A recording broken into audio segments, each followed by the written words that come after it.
Broadcasting live from ATDC in Atlanta, Georgia, it's time for Take 5. Now here's your host, Jane McCracken.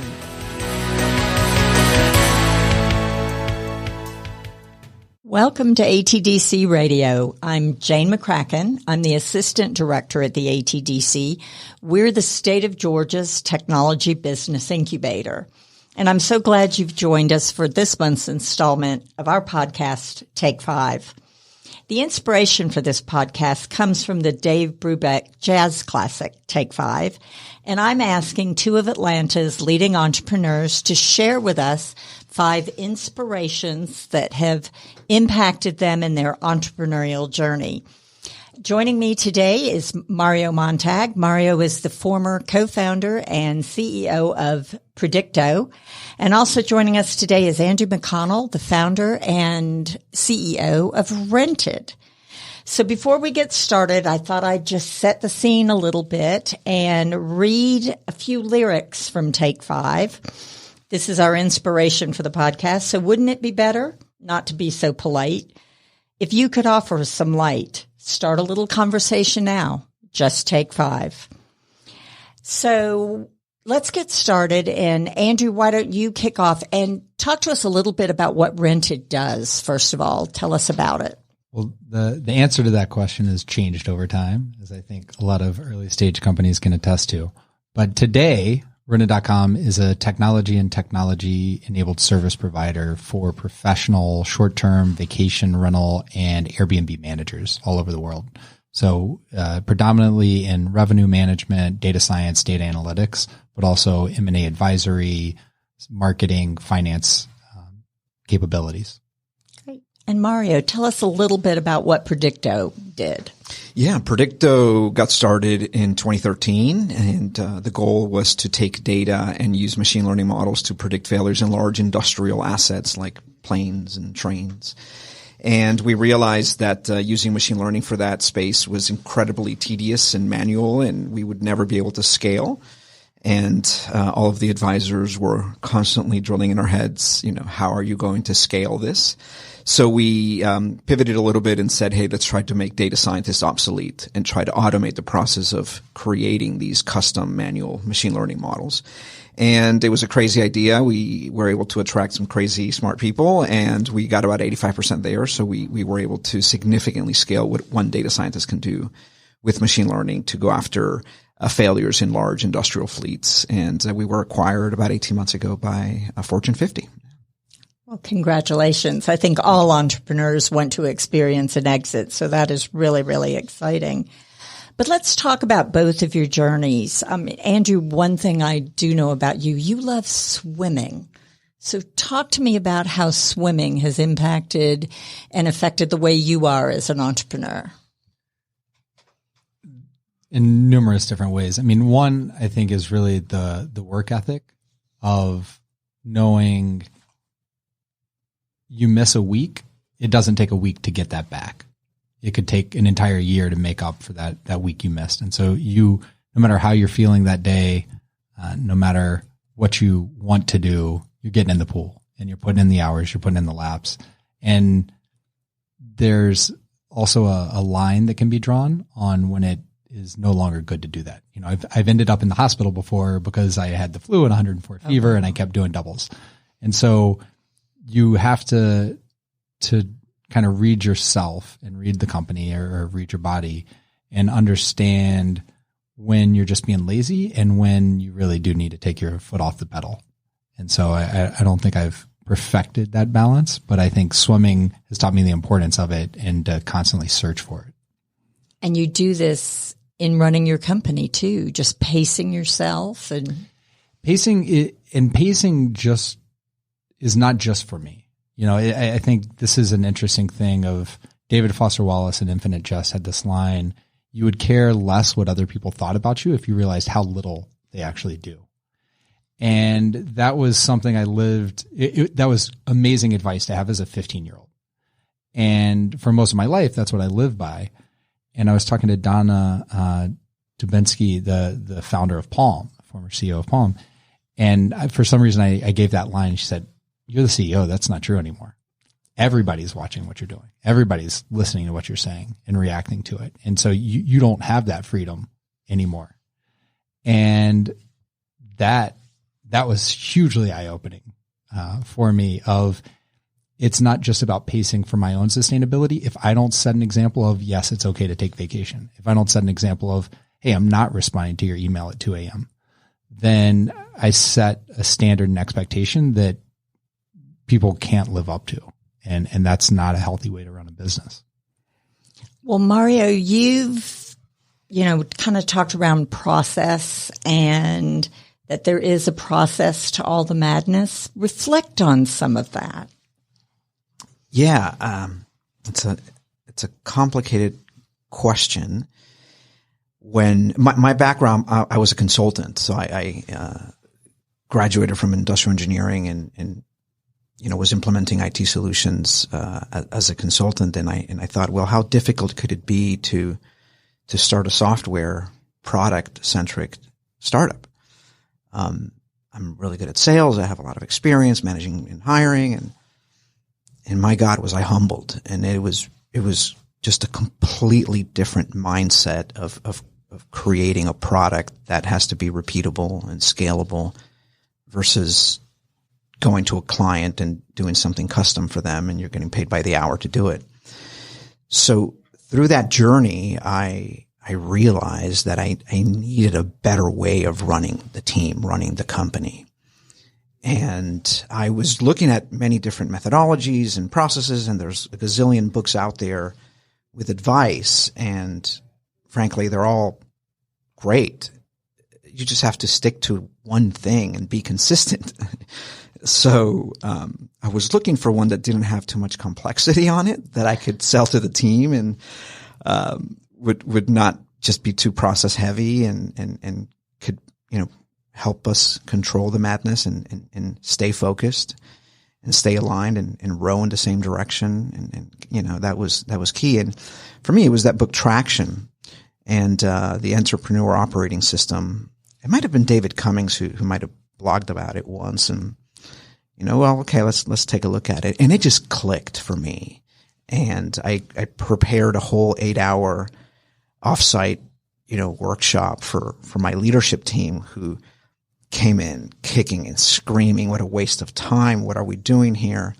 And they left feeling like, wow, this is really good. So I implemented a lot of tools. I've shared some of those throughout my journey with other startup CEOs and people. And it helped to just have a cadence in meeting every week for 90 minutes. The meetings are run the same way. It's called the level 10 meeting, defining that clear North Star. What do we look like in 10 years? And if you want to look like that in 10 years, very specific too, like how many people and,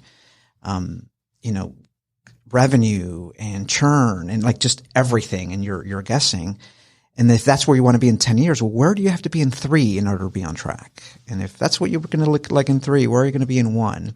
And that just breaks it down to on a quarterly basis, OKRs. And so we implemented a lot of things from that methodology. And it helped to stabilize the internal process of running the company. And what were some of the benefits from it besides stability and besides process? Did you get that measurable result fairly quickly, or did it take a while? I would say that the first quarter was a little rough because part of that process, we created a scorecard, an internal scorecard, and every single lead had about 5 to 7 items that they defined with me on how they were going to run their area. Engineering separate from sales, separate from marketing and so. And we realized we were not necessarily defining the best metrics or things that we can measure on a weekly or bi-weekly basis if it was by sprint or whatnot. So the first quarter I would say was a little rough, but then people started to ask for, hey, we're when is our next meeting, right? Or if we had to, a trip that prevented us from meeting on a regular basis, the team would just come prepared and they had a cadence to it. And every quarter we would meet to define the next quarter's goals. And do we have to tweak what we had, aimed for in a year? And it all started with actually that in that 8-hour meeting, that first meeting, we changed our company values. We changed our mission and vision that were first defined by me in my home office when I started Predicto, because it seemed right. Well, now a year and a half, 2 years later, we were a new team. So we had to go through that kind of who are we process. So the result was a lot more focus, a lot less chasing the shiny new object because we have a new opportunity that is a massive opportunity and this would be the right thing to build to land that deal. We were doing a lot less of that. And it was great for us to be able to execute together, more aligned and faster. I think values, and not only what your own values are, but then the values that you reflect to your company are so important. Andrew, I know you think a lot about values and vision and how you share that and build your team. Talk about some of those that have inspired you. Specific values? Yeah, or just processes or philosophies. Yeah, I mean, the irony of running a 21st century technology company is that probably the most influential philosophy for me is Stoicism.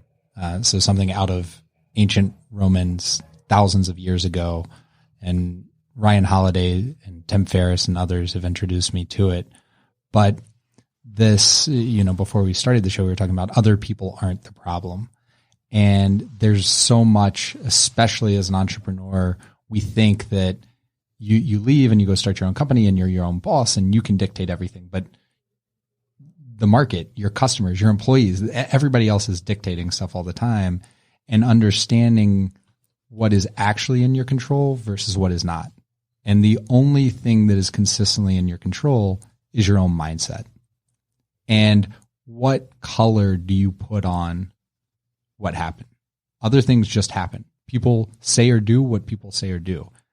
There's neither good nor bad. Only our mind makes it so, as Hamlet said. And so it is our interpretation, our coloring that we put on an event or an action that then helps dictate how especially your team reacts. They see how you react and can set the stage for you reacting positively to it as well. And so that, Stoicism being kind of the baseline, we are very explicit on what our values are and what our mission is. And every single board meeting, we make sure the board knows it. It opens with, here again, this is the mission. This is where we're going. This is the reason we exist as a business. Here are the values that we say we care about. Better for all. We are only doing things that are better for all involved. The communities we're in, the customers we're serving, that grew out of initially we were in a marketplace. And so we were saying, look, we're not pulling the wool over anybody's eyes. These transactions can and will only happen if they're better for both parties. And who those parties end up being grew over time. Another one for us is growth of, look, we are an early stage company. It's back to the Bezos. Every day is day one. We're still day one, and we have to grow as a business. And the only way to do that is if we also grow as people. And so separate from your job at rented.com, every single person gets $1,000 a year budget to say, how do you want to go grow this year as a person? So some people say, I want to go become a yoga instructor, and they'll go do that. I want to take a masterclass on this totally unrelated topic. Or, I mean, we've had it where we've invested in people to go get graduate degrees in things, and then they went and got another better job. And we make sure to celebrate that as a company, because we say, look, we are here to all grow as individuals. And if it's imperative on you to grow fast enough to help us grow as a company, and it's imperative on us to grow and grow the opportunities to keep up with you. And it's a two-sided equation on that. No, that's very interesting. I very much love hearing about how people instill value across the company and with their team. And I know, Mario, teams are very important to you. And just getting the right people in the room, getting everybody on the same page. I mean, do you want to reflect a little on that? Yeah. God, it's not about the technology. It's about the people, right? And, the number of scars that I have and the learnings in the last 7 years, it's like if I would have gotten 5 PhDs. That I really believe that. I mean, the amount that you learn by starting something from an idea, and getting people to believe in your idea and getting those people to join you in that journey. It is not about the pay. It is about the why am I going to attach myself to this thing, this boat, this idea, this co-founder, this founder. So for me, it's really, really critical to understand the past of anybody who's thinking about joining, and understanding the why are they joining, and that there needs to be a clear sense of purpose, and it needs to be like deep psychologically connecting, right? Not just because I think your product is cool and you're going to pay me a salary. That's not going to cut it, especially early hires, and really especially on the co-founding team. So for us, our number one value was people first. We take care of each other. We take care of ourselves. And the customer will come second. And the example we would use is, for whatever reason, we had our biggest customer, our biggest deal, the biggest go live, and there was only one person whose thumbprint could press the green button to go live, and something personal happened to that person in the morning for whatever reason, and they can't be there. Like, we call the customer and say, we're not going live, right? Because our people and taking care of ourselves was number one. And that was key. Now, in turn, those people gave their life to the company, the startup, and what we were working on, because we were aligned. There was a mission.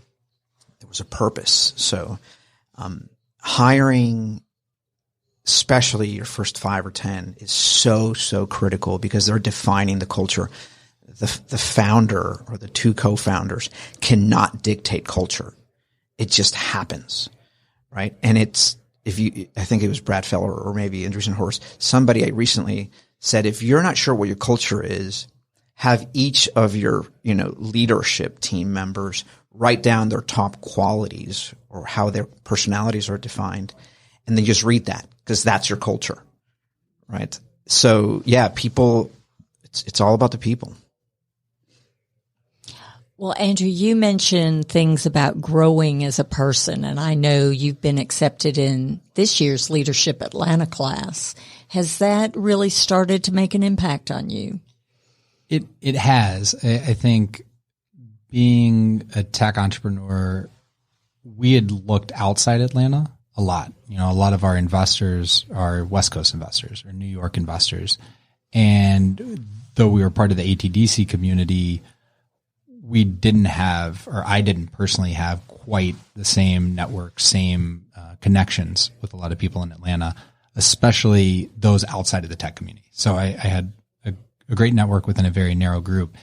And with something like Leadership Atlanta, it's the 50th year they've done it, and it's pulling people in from so many different backgrounds and really seeing the rich fabric of the community of Atlanta. We have Bernice King, who's Dr. Martin Luther King's daughter. We have Andrew Cathy from Truett Cathy's grandson from Chick-fil-A. We have the president of Spelman and the head of cardiology at Morehouse and the head of Camp Twin Lakes. And so they're business founders, they're corporate people from Delta and Coca-Cola and all those. And it's 80 of us. And we get together in very intimate settings and tackle really complex, very, very difficult issues that a lot of it is, it's sad that it's surprising to just see some of the things that aren't changing, to be in the average of the top 5% of income in Atlanta, to be the average in the top 5%, not 1%,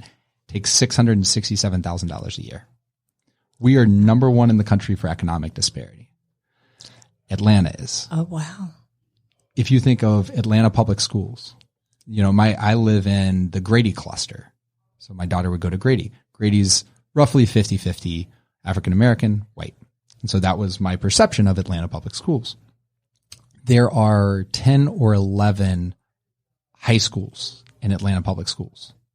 3 of those have more than 0 white children in them. Only 3. Wow. So 7 or 8 are 100% segregated as pre-Brown v. Board. And that's the city we live in. And being in a tech bubble that we're saying it's this meritocracy, it's all this high growth, I just didn't have visibility into a lot of that. And are you starting to bring some of what you're learning back into the way you're running Rented or the way you're looking at Rented or the customers or? 100%. So we were very and have been mission driven on, we believe and support local communities. And what those we had done it through the guise of local businesses and property managers. And we had talked about, well, when we hit X or when we do Y, we can have a bigger impact. And I think over the past 6 months, we said, it's not about if we're going to do this. It's not about when we're going to do this. We're going to do this now. It's about how do we start doing this now?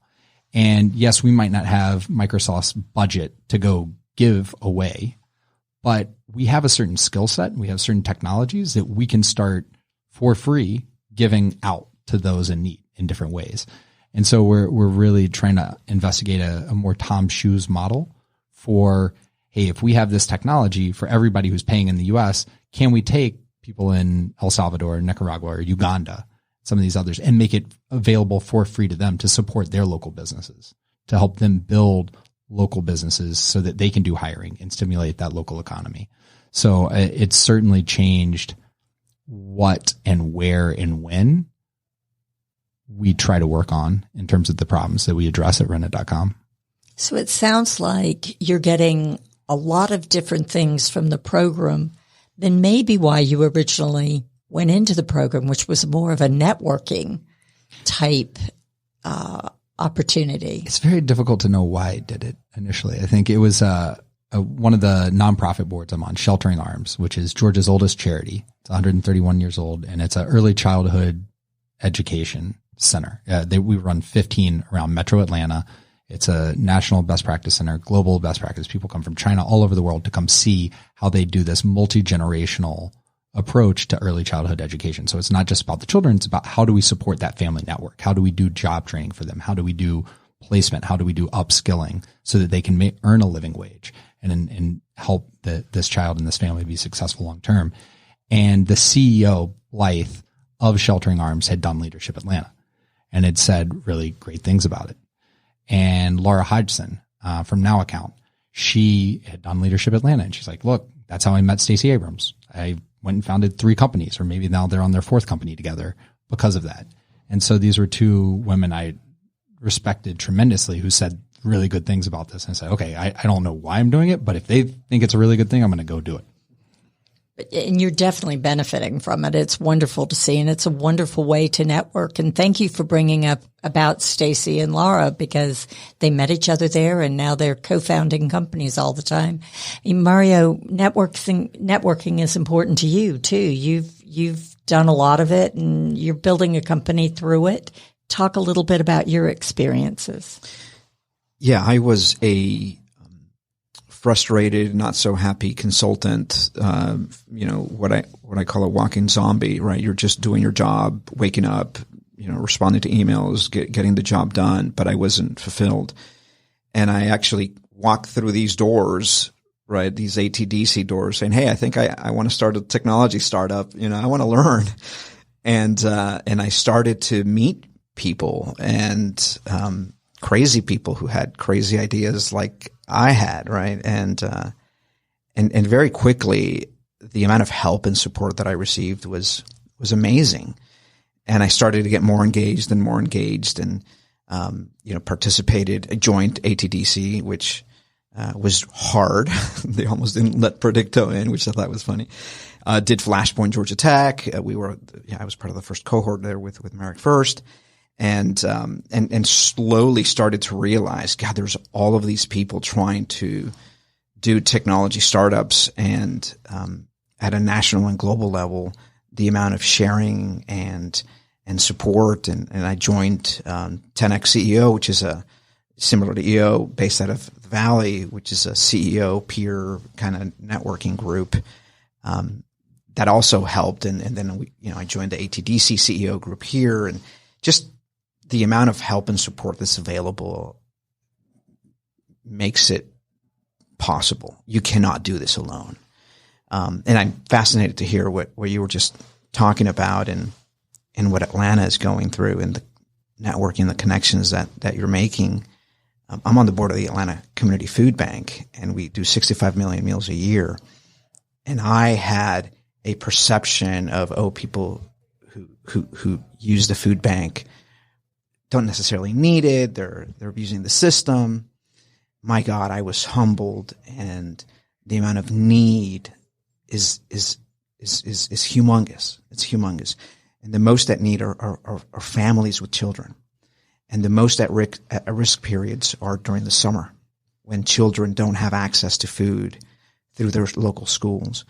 And the amount of networking that I'm also experiencing within the food bank is fascinating. So, it's been a great humbling experience as well.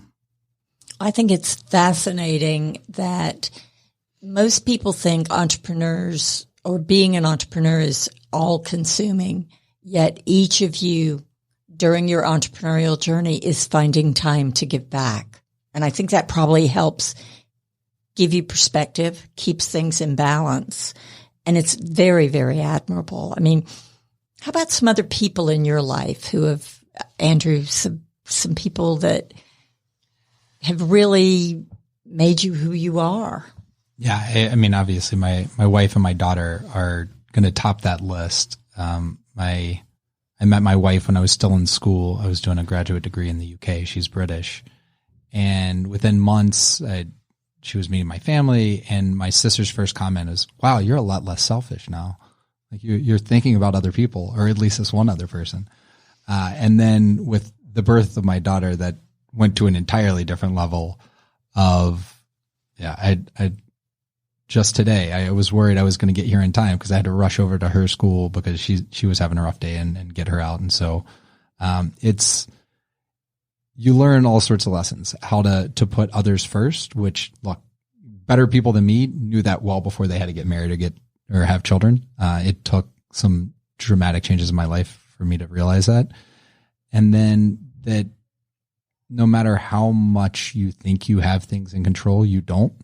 And they can blow up in any moment. A child's fantastic for that. Having a toddler that can go from 0 to the world is ending at a snap of the fingers is very humbling. Just like you're saying, starting a company, starting a family and starting a company together, there's nothing like that to bring you back down to the level of, wow, we're all just humans wayfinding right now. And, I had a lot more respect, and I won't even say forgiveness for my parents. I think just understanding of the bar I had was unrealistic. And I think I do that, and I'm getting better within my company and trying to be better with my family of not holding people to unrealistic bars. We're all human. We're all flawed.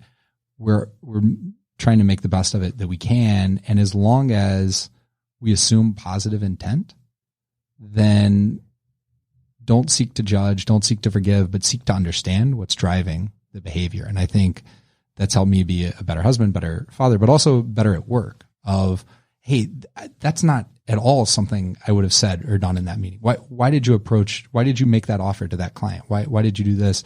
And instead of coming against it, it's trying to come alongside and try to just understand where that person is coming from has really helped me, I think, as a leader of a company with employees that I'm managing.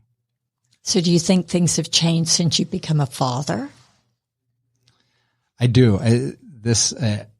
Paul Graham had this article. He's like, look, this is an uncomfortable truth, but I think once you have children, the reality is you become less ambitious. And you talked about, we were starting companies and that can be all consuming, but we have these other things. And I think what family, what children, what seeing the community, getting involved in the community does is, I don't know if it makes you less ambitious, but if there are 100 points to allocate, you realize there are other things that should get some of those points. And the company is one very important thing. And it's not saying everything gets 20 points and there are 5 things and they all get 20 points. The company may still get 65. It may get more than anything else, but your life is fuller once you have a family, once you have children, once you have things that you care about beyond yourself. Mario, I'm sure you've had similar experiences. Yeah, I'm listening to you, Andrew, and it's interesting. My take is probably a little bit different. So I had a moment at home, and my wife is very risk averse. If you read Carol Dweck, and she splits people into growth or fixed mindset, strongly recommend that book. I am growth hardcore. And my wife is fixed, pretty fixed. So, we were talking and I said, hey, we both have successful careers. We just had our first boy, our first child. We're not creating wealth this way, right? It's going to be a W-2 income, Social Security. I don't think this is going to make it for us, right? I was worried about that. And I said, I think we need to go the entrepreneurship, right? And I started this 2-year journey of trying to convince her that one day I was going to quit my job and go to making zero for a year or 2, right? So that was a process.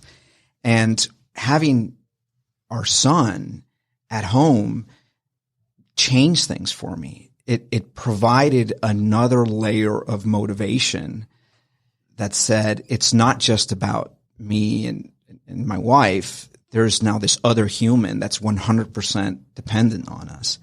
So it really kind of, increased the level of commitment, right? And it takes staying up till 2 a.m, 6 days a week to get something off the ground.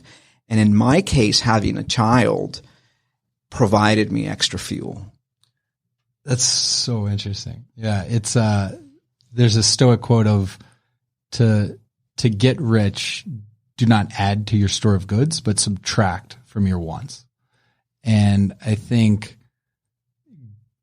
my wife and I have this mindset, and we have this conversation all the time about an opportunity comes up for something. We say, okay, is there anything? Can we identify a single item that money could buy us that would make us happier? And there's not ever been once that the answer was yes. There's never been once. Right. And so my wife, she's a partner at a law firm, and talking about how much of a client she gives away. I said, look, if you made an extra X number of dollars, I can tell you tomorrow our life will be zero different. You're not going to spend it. We're not going to touch that money. But if you had an extra 5 hours a month that you could sleep, or we could have dinner together, how much would that be? Could we even put a price on that? And so I get there's more that you're working for. It's just it's an interesting, different position. I was listening to it. I was like, okay, I have a different perspective. I agree with what you're saying, but just the mindset we went through was a 9-to-5 job with a paycheck is not going to give us the freedom, because we're looking for that freedom. But yeah, interesting. It is interesting. So both of you have gone through a lot as entrepreneurs inside your own company, iterating MVPs, pivoting. Talk a little bit about that. Mario, your MVP changed quite a few times. Yeah. So we decided we were going to use data and math to change the way planes and trains and big industrial assets were going to be operated. And that sounds kind of simple, but it is incredibly complex. And for us, we wanted to be a product, a pure tool that our customers would use to solve their problem on their own. Our investors wanted us to be a SaaS company. And a SaaS company solves the problem. with software and services embedded all in. And that was an issue. That was a clash, right? Our customers didn't know how to buy SaaS. We were dealing with Fortune 100s. They are comfortable buying SaaS on areas that are not critical to their business. Maybe an HR application or something like that. So, we constantly try to pivot and tweak and modify and change. And it was very challenging to create a standard software product where every single customer was different. The data that they had was different. The how they were doing maintenance, everything was different. And we significantly struggled until we kept chipping away at making the data scientist obsolete. And we would hire amazing data scientists and we would tell them, we want you to create your entire career, make it obsolete, right? And they were inspired by that. Some would run, right? And they never made it to the second interview, but the ones who were inspired by it would like that challenge, that North Star. So we struggled a ton. Everybody struggles a ton. And who you think your customer is and what they're looking from you and what they're saying is usually not reality, right? So it takes a lot of psychology, a lot of trial and error, a lot of why are they pressing the button? What is the incentive for them to press that button? And if the button wasn't there, would they cry, right? And if they would cry and scream, then you are onto something. If that button goes away and they just move on, then you don't really have a product market fit, right? And that's so difficult. So yeah, it's you have to be ready to say you're wrong, to admit you're wrong, to pivot, to change. But at the same time, there's a very careful balance between constantly changing without having enough at bats to make sure that assumption that you had was wrong. No, it's inspiring to hear how you did iterate and change and listen to the customer. I mean, Andrew, how about you? Because your business has morphed and moved quite a few times. Many, many times. And as I think I emailed you today, we incorporated a new entity last week. So we're constantly evolving and changing in response. It's not just the customers, it's also the market, the economic environment, what people outside of our industry do and has implications for what people in our industry have to do as well. And what are hotels going to do? How does that impact Airbnb and short-term and vacation rentals? I want to build on something Mario was saying, which is the incentives of the investors aren't always aligned, right? In that they are totally fine with a 10% hit rate. And as long as they kind of force you to that cliff, one of those 10 is going to take off and be an Uber or an Airbnb in this multi-billion-dollar company. The truth is the other 9 may have been very good, profitable businesses. There may have been a way to say, hey, we can pay dividends. We can make a good amount of money. Customers are happy with this way of delivering service. It's just not a $10 billion company. And I think I was blind to that whole possibility of there are good businesses that aren't called Uber or Airbnb or Facebook or Google. And you brought up EO, Entrepreneurs Organization, joining that and seeing, because my only connections had really been within ATDC. We're all tech companies, we're all fundraising. That there is one path, and it's binary. You go public or get acquired, or you blow up. And then going and seeing all these other businesses saying, wow, these people own their company. They make money. They seem really happy. They're delivering for customers. They're delivering for their employees. That seems like a really nice way to do it as well. There's more than one way to be successful, depending how you want to define success. And when you start taking outside investors, which, look, we've raised a lot of money, you don't always have aligned incentives. You don't always have the same objectives. And it's a dangerous position to be in, and you might end up in a place that you're just not happy with. But to build on that, I am starting to see a lot of traction in other avenues for your traditional tech startup, CEO's company. I was reading a blog. I don't know if you've heard of Tiny Capital. They look for those startups who are not interesting to VCs, and they're more than happy to write a check, have some shares, and get the dividends because they're cash flow positive. And you can call it a lifestyle business, which VCs, have in their terms things that allow them to cash out when that happens. And these guys are more than happy to write you a check and partner with you, and they make the decision in 30 days. Right. Mm-hmm. There's a lot of venture studios popping up. I heard there's 100 of them in North America or globally. And they're saying, hey, we are a factory, a company that makes other companies, right? And let's partner. And you're the CEO that comes with the idea. And we already have marketing, sales, development, UI, UX, all of these components. And, in a matter of weeks, you can have a product up and running. And if you need your first round of funding, we're it as well, right? So just a different way of creating new technologies to attack a market. And it's not the binary options that we've seen for years. Both of you have grown a company. Just as we wrap up, if you don't mind, if you could pick one thing that you've learned along the way that you would do differently because you have the benefit of hindsight, I'm kind of curious what those would be. Andrew, can you think of anything? Yeah, potentially, ironically, mine would be lower the bar sooner. Not just on the MVP, but the getting stuff out the door and getting feedback is the only way to move forward. And I think my parents always said growing up, I was this perfectionist. I've never felt like it, but I think my company it many times has been held back by me not having a lower bar.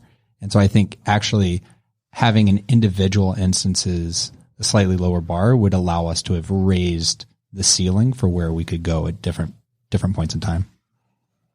Interesting. How about you, Mario? Yeah, I totally agree with you. I had somebody mention to me once that if you're not incredibly embarrassed by your first MVP, you've built too much, right? So that's speed and lowering the bar. So in addition to what you said, I would also say, which piggybacks on our last segment, that you don't have to go after the big VC money with the valuations and run that type of marathon. There are many different ways of creating successful companies where you love what you're doing, your customers love your product, you have an amazing team, and you can, throw the baseball with your kid, after school, right? If we're out of time, cut me off. But no, we are. I have a mentee who I was talking to her and what her objectives were. And she was saying, look, I want to get kind of 10 years, grow it to this level, and then I'm going to sell and get out. I said, okay, well, why do you want to sell? She said, well, this is unsustainable. I can't possibly keep this pace up for more than 10 years. I said, okay, well, do you like what you do? She said, oh my God, I love it. I've never done anything that I love as much as this. I said, okay, what will you do once you sell? You're going to have a non-compete. You're not going to be able to do this thing that you love. And she said, but I can't keep it up. I just can't do it. I said, well, why don't you just change what you're doing today? Why don't you make it sustainable today so you can continue to do the thing that you love? And it was only in having that conversation with her that I had that personal realization too, right? Like people had been giving me the same advice, but I had looked at the exit as this single path and realized, why wait for the life that we want? Why not build it today? That's fantastic advice. I mean, Mario, you've experienced an exit, but you and I have already been talking about the fact that you're going to go on to your next thing. Yeah. And one thing that I guess I'm learning late is people need a tribe. You need to attach yourself to a thing where you have a common goal and there's a purpose and a why everybody is there. And when I compare to how we were 2 years ago, running out of cash, stressed out, we might die, right? Because you're days away from glory or death, right? And I compare where a lot of those people are today, and some people left right before the exit, where we've lost that tribe that we had before, right? We're now, you predict as part of a Fortune 50, which, brings other challenges, right? Some people are seeing a massive ladder that they want to climb, and they're making decisions and behaving a certain way to go climb that ladder, right? So the unity of that tribe no longer exists. And the purpose for many of them is now like, oh my God, I took the super high paying job and I hate my life. This person I was talking to. And I said, well, because you lost that tribe. So it's really important for any entrepreneur who's looking to join a startup or for somebody to, looking to start something, to always look at the people side of things and say, what tribe do I want? What's the purpose and what are we trying to accomplish? Because if that is great and it has value and it has purpose and it's aligned, then you can break through walls and you're going to have a blast doing it, right? And money is not going to, it never brings happiness, and it's not a factor. It's not a factor. So yeah, I think, I just wanted to add that. There's real science behind that. That's the thing. It's sure. True. Well, I want to thank you both for joining me today. I mean, there are so many lessons learned that you guys have shared, and it's just been great. So thank you very much. I appreciate it. It was a pleasure to be here. Thanks for having us. Had a blast.